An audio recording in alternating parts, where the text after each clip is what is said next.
Carbon, are we back from Zoom? Okay. So welcome to our Faith in Action Forum for today. This is a little bit of just chatter so that the voice maybe is the final cue to anybody who's lingering out in the commons. So if you're out there and you want to join us, this is your chance. We are about to start. You can hear we're talking. So welcome in person, on site, and on Zoom. This forum is being both streamed on YouTube and Zoom and is recorded. And I'm Reverend Sarah. I use she, her pronouns, Director of Community and Faith Development. And we have our monthly Faith in Action Forum today with Nancy, sharing many important and fabulous updates about what is going on in Faith in Action around the state, maybe around the world. I'm not sure how far your purview is going to go today. So with that, I invite Nancy up.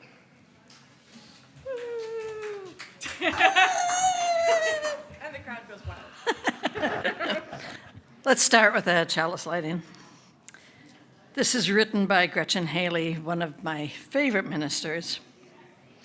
Though you have been warned and given plenty of explanations, reasons to do otherwise, you have persisted to claim a life of joy and justice, to carve out this time, this place for renewal of your heart, despite all the reasons, the resistance fighting for your attention, luring you towards fear, you persist to practice gratitude for this day, this life that has been given, this chance to begin again.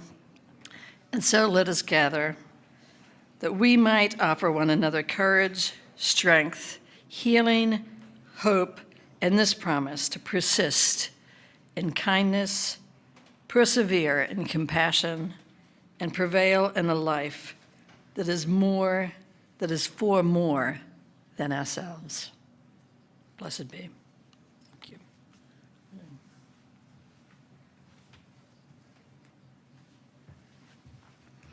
So I was given very vague, that's not a criticism, an open invitation for today to talk about whatever I wanted to. So we've got until about 5, I believe, to talk about what I want to talk about. So I was given a variety of topics, but the one that seemed to come out of the top is the work that I do for our state action network, which is called Justice Washington, which is a Unitarian Universalist state action network. And I wanted to begin to talk about why I care about the work that I'm doing, because, I was a parish minister for a number of years, and I realized that what I really wanted to be doing was something other than parish ministry. I wanted to be working to find ways that we could get people together to do justice work. I am, in this day of individualism and autonomy, I want to openly declare that I am an institutionalist. I really do believe that collective power is something that we should be working towards much more. And I believe in the institution of the church because I think that we can organize around issues much better when we have people working together on things. If you ever do community organizing, they always talk about the 2 sources of power are organized money and organized people. And we've seen where organized money has gotten us in this country so far. I think that's the predicament that we're facing. So our work now is to organize people.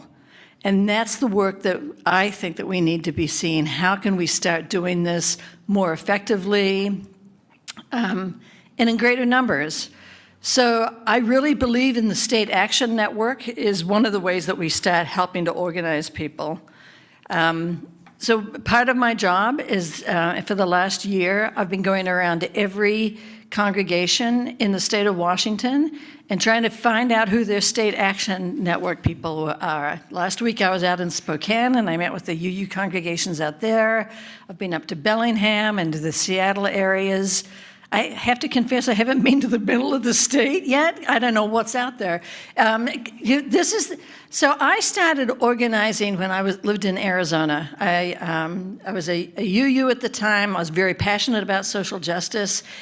And it was one of those things where suddenly, of all places in the world, after living in conservative Arizona for years, I suddenly found out that marriage equality was on the ballot. I was like, are you kidding me? Marriage equality is even something they're considering in Arizona?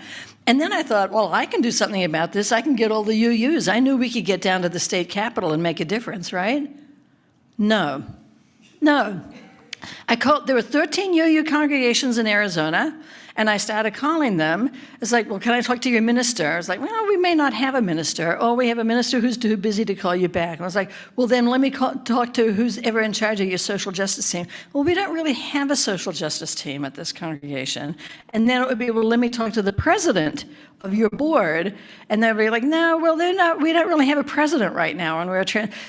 This is not an exaggeration, and this is true in Washington, is trying to organize UUs, as we have always known, is very difficult because of congregational polity and everyone does things differently. It's very hard to find the people who you need to connect with in order to do anything. So I have made many, many outreach calls to people in the middle of the state, trying to find out, well, who is the person to speak to, and getting dead silence. So the next thing I'm going to have to do is I'm going to have to drive out there and I go to this Sunday morning service and find out who is it that I need to meet with. That was an aside. That's not even on my agenda to talk about here right now.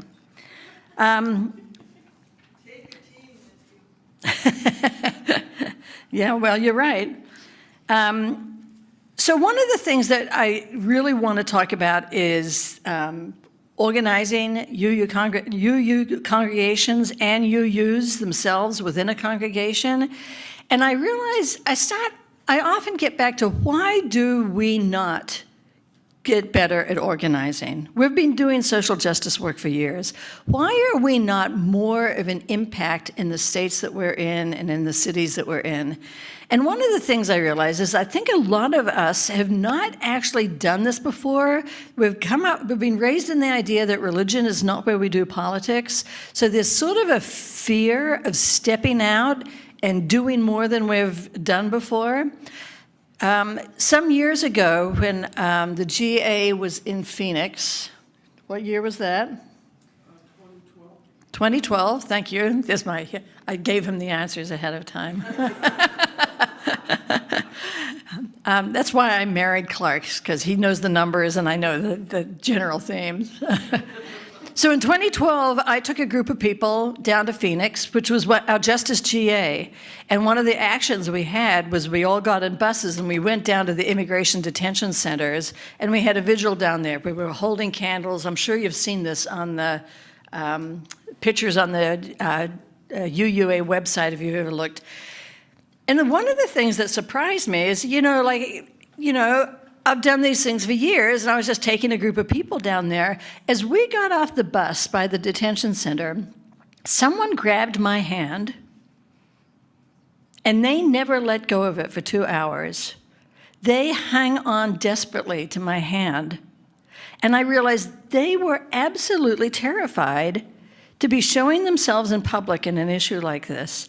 And it hadn't occurred to me that this was something that caused fear in people. And so it's one of those things that if we're not familiar with doing these kinds of things, I think one of the things that holds us back is we're afraid. We're afraid to show what we believe in publicly, and I think it holds us back. So when I look at UU congregations, there's usually 10% of the people who are actively involved in justice work. And I think one of the things that we need to pay attention to with the other 90% is that they may be afraid. It's a scary thing to say our values publicly, right? What's that expression about, I stand up until my voice quivers? Because I think that there is a very real thing that we need to pay attention to. I also think another thing that gets in our way of organizing, doing things together, is that we tend to be siloed in the issues that we work on. Like the environmentalists are over here, and the people who are concerned about racial justice are over here, and the people who are concerned about gender or LGBT justice are over here. And I think that we have gotten so siloed over the years that I don't think that we recognize enough how these things are actually very interconnected with each other. And as the more you do this kind of stuff, the more you start realizing that what you're doing over here is going to have an impact over here. This became clear to me when I was at, I worked with on the Navajo Nation for years, and people would come out and they would be talking about indigenous rights. Well, the people who were working for the indigenous rights were concerned about, they were concerned about the pollution from all the uranium mines that we had created on their land. So theirs was an environmental issue. So we may have thought it was an indigenous issue, but we didn't get that they're interconnected in a lot of these things. And we know this about how many of the industrial toxic sites are being built in communities that do not have the resources to resist them. So it's an economic issue, and we can see it as an economic discrepancy, but they see it as an environmental. So we always need to keep that sense of interconnectedness.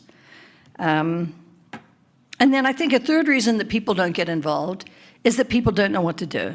They feel like, I don't know. I don't know what, how do I fight this? How do I have an impact in the world when I'm so small and this issue is so large? I think that Sarah has pointed this out before, but when in community organizing, we talk about the ways that you organize is you can educate people, you can do direct service, which is like going to a soup kitchen and you serve the people directly who need it. You take food down to the immigration food bank because we know that there's people at home afraid to go out and shop, so we can take the food to their houses. So you can do direct service. There's witness work, and I think that people often see this the most. Witness means I stand and witness of what is going on. It may be me holding a vigil. It may be going to protests and going to rallies, and it can even take the form of direct action sometimes. The other one that people see the most is legislative action, where we try and fight to change legislation that's going on locally, statewide, and nationally. And you can form coalitions with the groups who are the most impacted. So if you're going out and working for transgender justice, it doesn't really help to have straight white people going out to fight. I mean, it does help. I shouldn't downplay that, but it's more powerful if we can go to the transgender coalition and say, what is it you need us to be doing? And they can help us. We're elevating their action, not our own actions, by actually communicating with them and finding what it is we need to be doing with them. And we can donate money. So there's 6 things: educate, direct service, witness, legislative action, forming coalitions, and donating money. That are the ways that we can impact the world. We do have very real things that we can be doing. So the Justice Washington State Action Network is a group of people who are organizing the congregations around the state of Washington. And to be real, to be honest, they're not as active as they used to be before COVID. It used to be a very active group with lots of people involved, and they used to have regular gatherings and stuff. COVID basically decimated the Justice Washington State Action Network. And yet there is, I have to really lift up Deb Cruz, who is the president of the board of the State Action Network. Linnea, feel free to come up here and get your stuff. It doesn't matter. Where was I? Single-handedly, she has been holding this State Action Network together.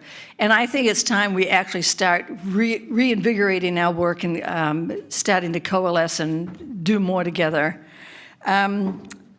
So historically, the State Action Network here has had annual summits where we bring UUs together from across the state, and we have a gathering. We talk about different issues that we're working on, and we help leaders get to know each other better so that we can support each other in what's going on. Sometimes those summits are around issues, so it could be all the people who care about environmental issues get together, or indigenous issues get together, and sometimes it's more identity. It's like we're UUs and we're getting together.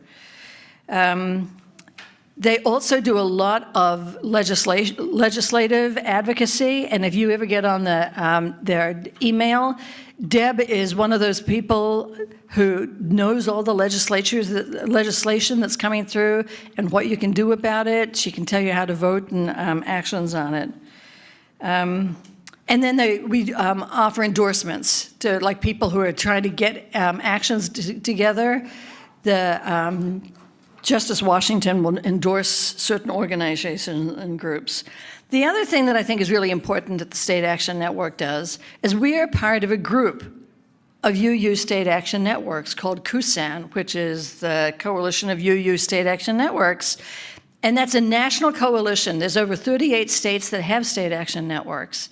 And we get together once a month and support each other. And so the people from Minneapolis, Minnesota, have been very, very active in those groups right now. And by having these state action networks getting together, there's things going on up in Maine right now and in the Carolinas.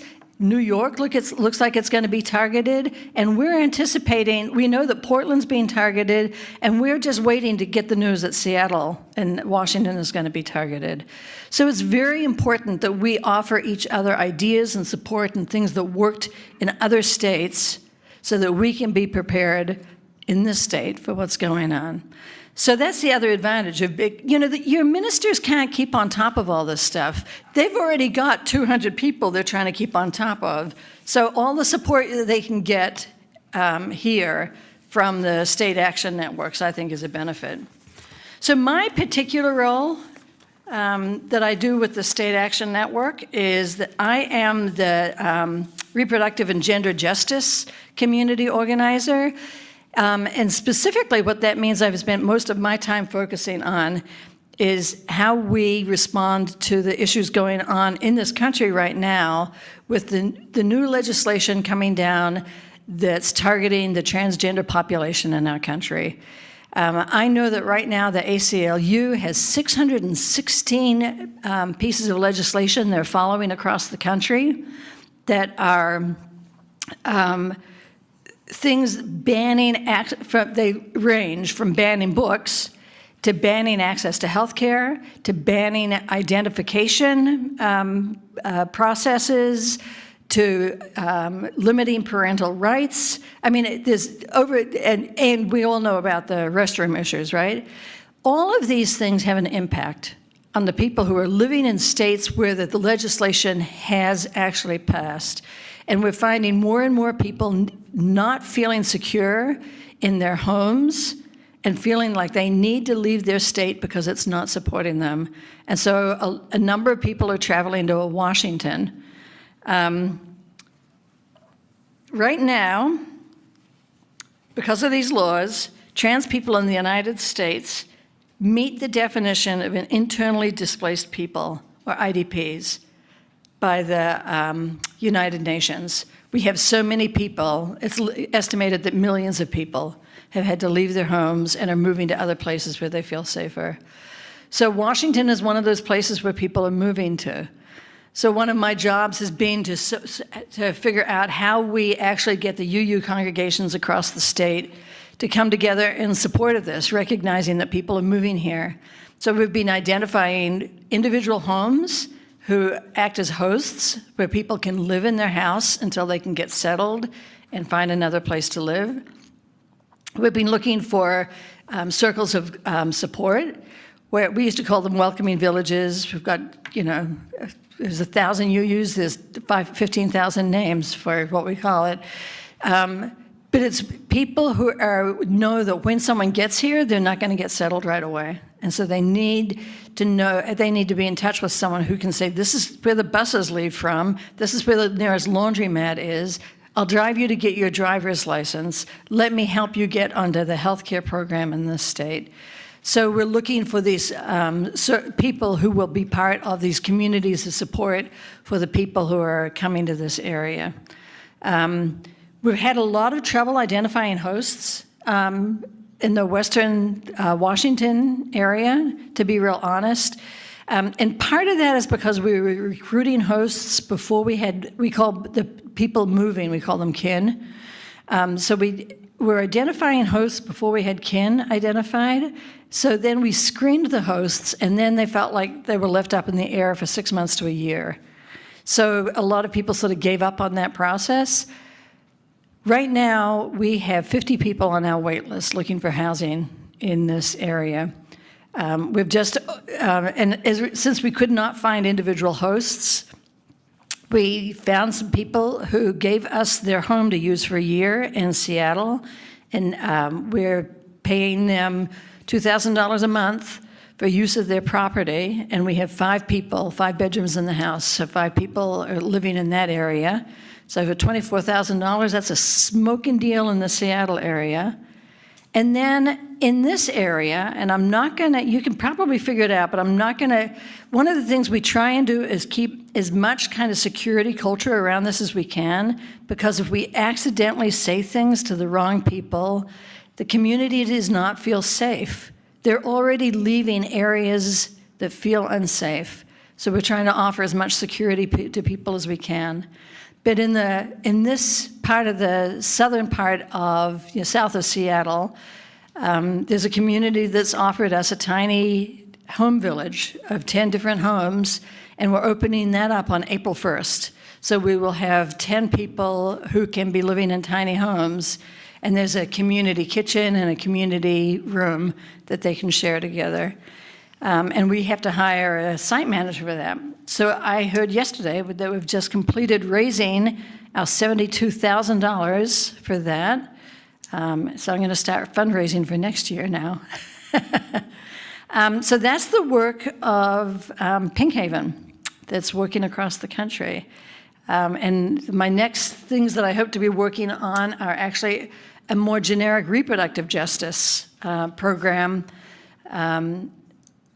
because we have not, well, if you've been paying attention, things have regressed in terms of general reproductive.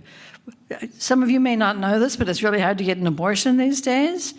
Birth control pills have been really limited.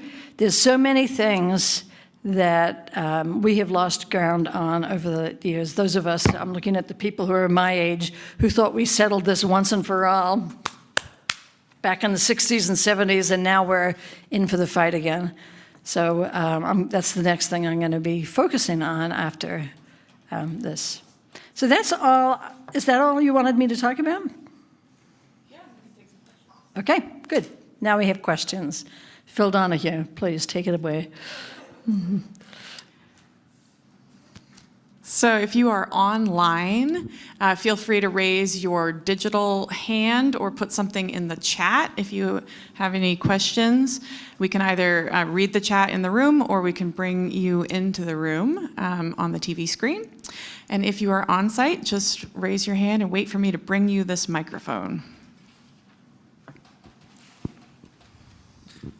I just want to let you all know that I put a paper in with the lady behind the desk. So if I'm allowed that to take place, then my payment for that in advance, as well as at the end, is that all of the skills and abilities that I gather for myself, I'll be able to use to keep OUU as a congregation safe, secure, healthy, happy, and everything in abundance. Thank you. So that's my plan right now. Thank you. That's lovely.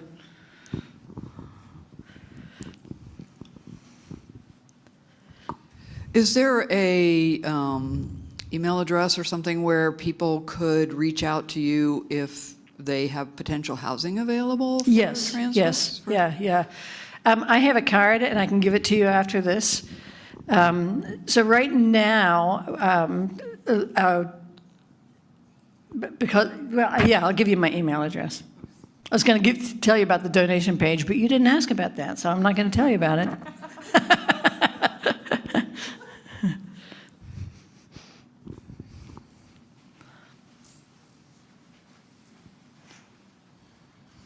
Thank you, Reverend Nancy. So if you want to be in touch with Reverend Nancy and can't figure out how to do that, come to me. I know how to find her. So that's one way. And Reverend Nancy, we are also offering, in the process of offering some administrative support to, to help That's with funding and getting the funds out to where they need to go. I heard you make an ask for housing, if anyone has housing. Are there other concrete ways that OUUC can help support what you're doing? Yes. Thank you for asking that question. I did not, this is, what's the word? She's not a plant. So 2 ways right now that we need support. One is that we also need to have a mutual aid fund so that when people get here, a lot of people are coming here and they can't set up with a doctor. If any of you have tried to get a doctor appointment recently, it's like 6 months often. So they'll need to have access to getting into a clinic, but more importantly, we're finding people arriving in without medications, so we need to be able to provide medications. People are taking longer to settle here than we anticipated. We thought, well, we would give people 3 months and they can get a job and find their own housing. That's actually so unrealistic. It's taking at least 6 months and often up to a year, especially when you consider and take into consideration the trauma that people are experiencing from the move, from the trauma that they've experienced at their house into coming to a new environment and then getting their bodies settled and getting their emotions settled. It's taking longer than we anticipate. So we need to have mutual aid so that we can help people when they get here. Get groceries, get their car fixed when the car breaks down, do their laundry, things like that. So we're doing a mutual aid fund. And there is a donation site on the Justice Washington webpage. And I'm very grateful that OUUC is really willing to work with us and helping to get that money, access to that money to people locally.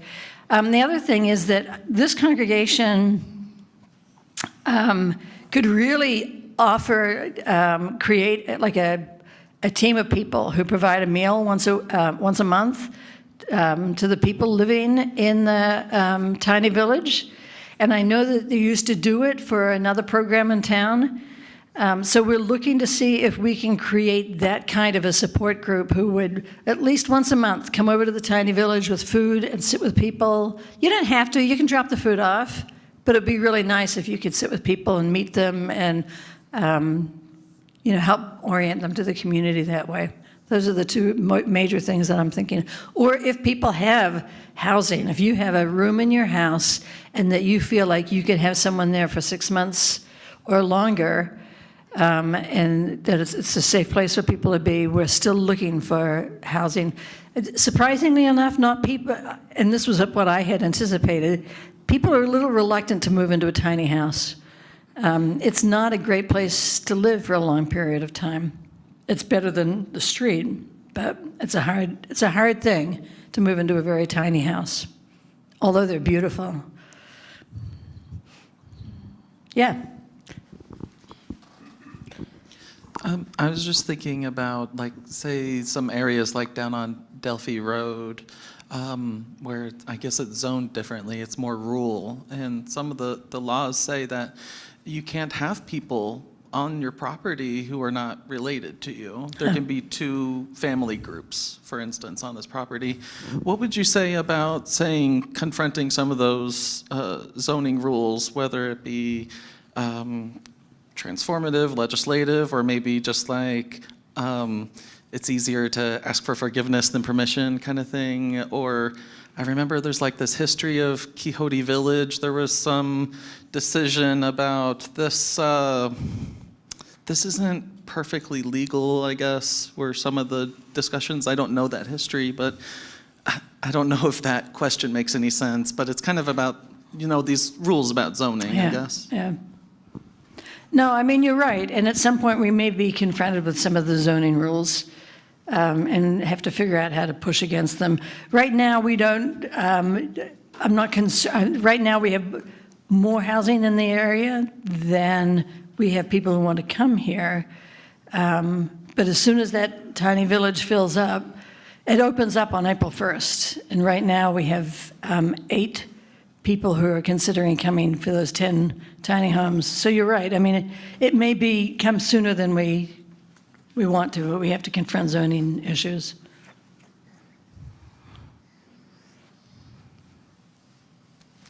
Carbon, are there any online? Okay. I'm thinking of what you said about some areas are not safe for transgenders to move into. So how would I know if my area is safe? When I was referring to that, I meant more states and cities that have ordinances that are specifically targeting the trans folk. Washington, I was going to say, has so far been safe, although there was a rally this week, an anti-trans rally down at the Capitol on Tuesday. And they're trying to get a vote in right now that's going to start, what's it called? Let's Go Washington? Yeah, which is actually an anti-trans legislation. So you've got to keep your eye on that.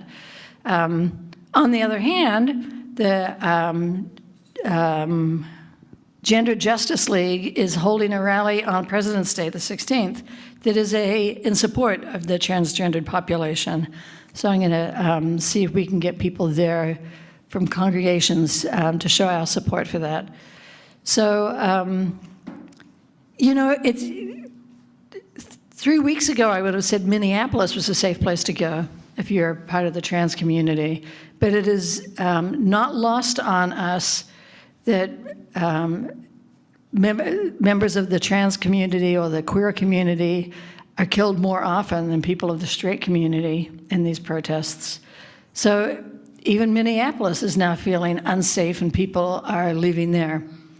So we don't know how long any place is going to be safe. So we need to work to keep this place safe.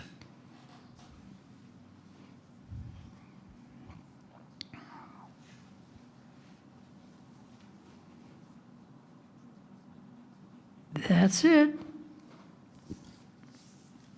Anyone online, Carbon? Just checking on that again. Okay. All right. Anyone else have a question, a comment? Okay. I just want to say that having lived here my whole life in different areas, I would say the I-5 corridor and Spokane are the safe zones, and anywhere you stray out of them, not safe. Yeah, unfortunately. We have an online. Okay.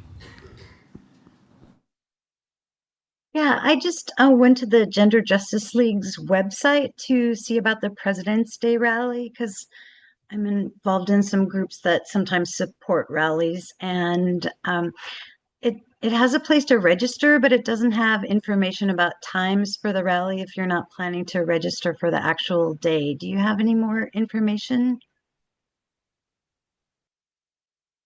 I saw that it was listed from like 9 to 5, and my guess is that what they're doing is that they're not really publicizing that stuff online, because once you publicize it, the people who are targeting them will show up.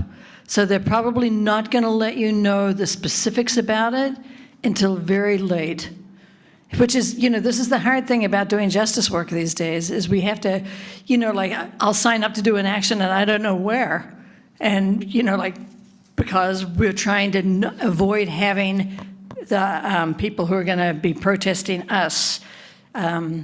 So yeah, I don't have more information than that. I know the day. So on that note, if I could make a plug for you all who are interested in Faith in Action work at OUC, please join the Faith in Action alert list on Realm. And also feel free to use that list. So if you find out about an action, this is a great way to share that information with others at OUC. So it's a group in our Realm platform that basically all you're signing up for is just getting more email than you already get. But you'll have notifications And this is a way for us to share information that is coming in too fast for putting it in the weekly announcements. So please consider joining that.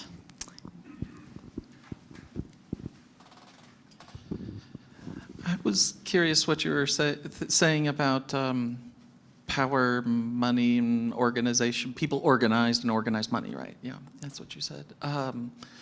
So when it comes to like organizing money, it seems like people will gladly pay a surcharge for certain things. Like there's kinder care in town, which is about $18,000 a year, but then there's the Waldorf schools, which are like $25,000 a year.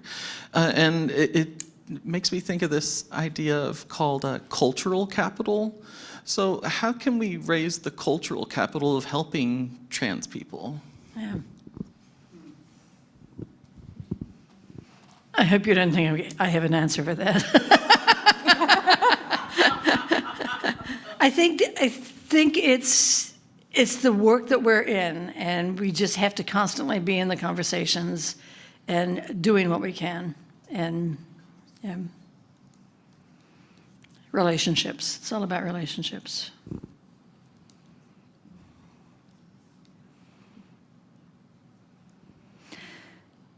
It's the Super Bowl Sunday, and it's the progressive rights against the progressive lefts today. I don't know if you know that. The people who support that, the owner of the Patriots is apparently donates millions of dollars to the Trump campaign, and the owner of the Seahawks gives millions of dollars towards social advancement programs and campaigns. So people have seen this as actually a political battle going out on the field. Who told me there's a different name for it? Was it you? Yeah, I heard it called the Hope Bowl. So yeah, The Hope. yeah. So Nancy, thank you so much for coming and sharing all of this. You didn't mention UU Day at the legislature. I did not. Do you want to? I will. So one of the things I'm really trying to get people organized around is this is an interesting state for me to be in because we organize around issues. So I've been trying to get people to come down to the state, and they say, no, I come down on Environmental Day, or I come down on Immigrant Justice Day, or I come down on this day. I'm like, what about UU Day? Because in Arizona, we used to have UU Day at the legislature, and we would have hundreds of people come from across the state to gather together. And it was pretty politically powerful for us to, we would do the opening prayer at the opening of the legislative session, and then we would meet with all our legislators. But I couldn't convince anyone, like, this is a thing. But this year, I did get together with the Faith Action Network, and so they're having their day at the legislature on Thursday, February 12th, and I said, could I have a UU table there?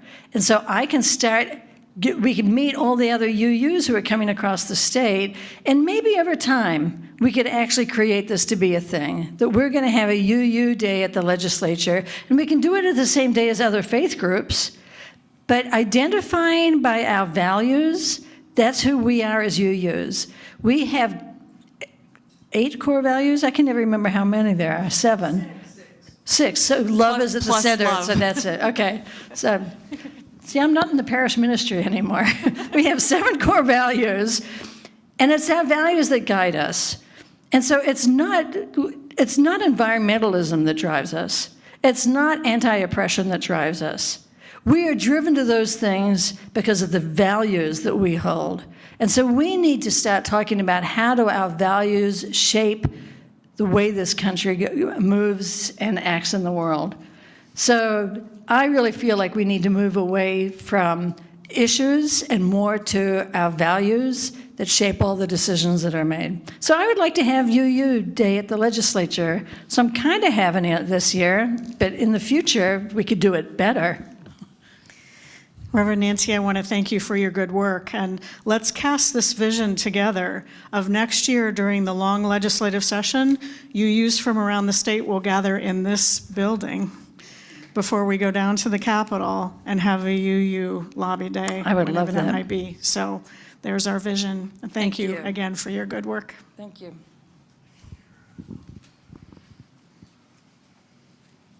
And there was virtual applause I saw go. This is the new thing that I love on the Zoom, is that when people do an emoji reaction, it now floats up across the screen. Well, thank you all so much for taking time today, and thank you, Nancy, for taking your time to share about all the important things you're doing.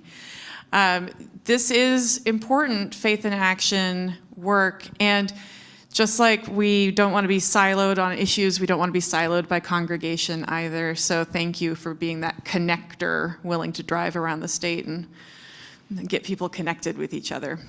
And if you have any questions or ideas or want to get connected, you can reach out to Reverend Nancy through Reverend Mary or me if you don't know how to do it directly. And if you're wanting to get more involved in Faith in Action here, there's so many ways to do it. So plenty of ways to jump in, please do. And with that, we will end for today, and we extinguish our chalice, but as always, not the light of hope, which it represents. Just slide the little cover over, yeah. That we carry in our hearts and in our actions in the world. Thank you all so much. Once again.